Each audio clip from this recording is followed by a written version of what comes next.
We Do Biz. 3 minutes Un expert. Un conseil. sur We Do Biz. Place à l'expertise une fois de plus sur We Do Biz où j'ai le plaisir de retrouver Eric Bonnet. Bonjour. Bonjour. Eric Bonnet, vous êtes président d'Axone, société spécialisée dans la direction financière en temps partagé, également associée au cabinet Axone Expertise Comptable. Alors aujourd'hui, on va s'intéresser au financement bancaire et vous m'avez dit que finalement, malgré tout ce qu'on peut entendre parfois, se faire financer, c'est encore possible. Oui, c'est possible. Nous, on le voit dans notre quotidien et objectivement, c'est encore possible. Malgré ce qu'on peut entendre, comme vous dites très justement, un petit peu dans les médias, oui, les banques prêtent encore. Par contre, il faut bien cadrer les choses et avoir une vraie demande bien structurée quand on s'adresse à un établissement bancaire. Alors qu'est-ce qu'on fait financer du coup ? Alors, c'est vrai que ce que les banquiers n'aiment pas, c'est ce qu'on appelle l'immatériel. Autrement dit, la trésorerie, autrement dit, les sous, où on ne sait pas trop où ça va pouvoir aller en termes d'investissement. Par contre, sur tout ce qui est investissement causé, comme il est coutume de dire dans la banque, c'est-à-dire un investissement qualifié, je veux racheter un matériel, je veux racheter une voiture, je veux racheter de l'informatique, je veux faire financer mon site internet. Ça, c'est possible parce que la banque sait vers quoi elle va mettre son argent. Alors, quand on échangeait ensemble pour préparer cette chronique, vous m'avez révélé une information que je ne connaissais pas sur les découverts. Donc, j'aimerais bien que vous partagiez ce tuyau avec nos auditeurs. Je vais avoir un contrat sur ma tête après avec les banques. Non, plaisanterie mise à part, c'est vrai que souvent, nous, on voit, et je pense que les auditeurs y seront sensibles, on n'a jamais tendance à savoir exactement, quand on est entrepreneur, à combien potentiellement on peut avoir droit. Alors, premier conseil, c'est déjà en parler avec son banquier en amont. Il y a un adage dans la profession bancaire qui dit que le banquier a horreur d'être mis devant le fait accompli. C'est-à-dire, quand on sait qu'on va avoir un décalage de trésorerie, il ne faut pas avoir peur d'en parler avant et pas attendre le dernier moment.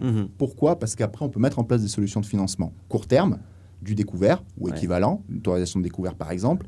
Il y a, c'est vrai, c'est un petit peu le petit tuyau que je donnais tout à l'heure, il y a une donnée, il y a une norme dans la profession bancaire. Si l'entreprise n'a pas eu d'incident, si tout se passe bien, mais qu'il y a ce décalage qui se présente, on peut sensiblement évaluer à 15 jours de chiffre d'affaires TTC le montant vers lequel le banquier ne rechignera pas à aller. Très simplement, je fais 10 000 euros par mois de chiffre d'affaires. Ça veut dire que j'ai à peu près 5 000 euros hors taxe, donc TTC 6 000 euros potentiellement vers lesquels je peux demander sans que le banquier me ferme la porte. C'est-à-dire que là-dessus, on n'a pas d'agio ? On a des agios, mais comme c'est couvert par un contrat qui est l'autorisation de découvert, les agios sont beaucoup moindres, de l'ordre de 3 à 4 fois moins importants par rapport au taux d'agio classique qui est de 19 et quelques en France. Effectivement, c'est pas Une rien. grosse différence. Alors, comment on prépare son entretien avec le banquier pour savoir finalement ce qu'on va faire financer ? Alors, déjà deux choses. Généralement, il y a une règle que le banquier va appliquer à la lettre, ça on pourra difficilement y déroger, c'est que tout ce qui est investissement dans l'entreprise est censé se financer par du crédit sur plusieurs années, alors que tout ce qui est besoin ponctuel doit se financer par du court terme, par du découvert, par des solutions différentes, à facturage, etc. C'est le fameux haut et bas de bilan. C'est ça, le haut de bilan se finance par le long terme, le bas de bilan par le court terme. C'est exactement ça, bravo.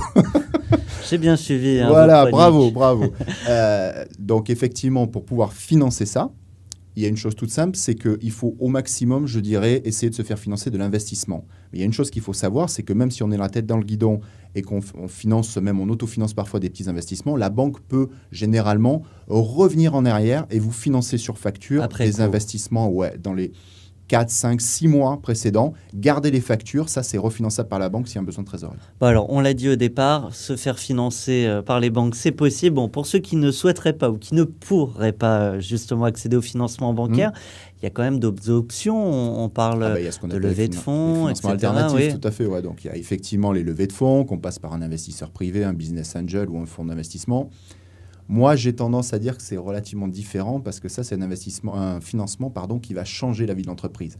Et pour changer la vie de l'entreprise, il faut vraiment s'y préparer parce qu'il y a un avant et il y a un après. La banque n'intervient pas, l'investisseur va intervenir dans votre quotidien. Alors, le temps nous étant compté, je vous proposerai de revenir très prochainement sur l'antenne pour en discuter plus en détail. Éric Bonnet, un grand merci à vous. Merci. Et à très bientôt sur notre antenne.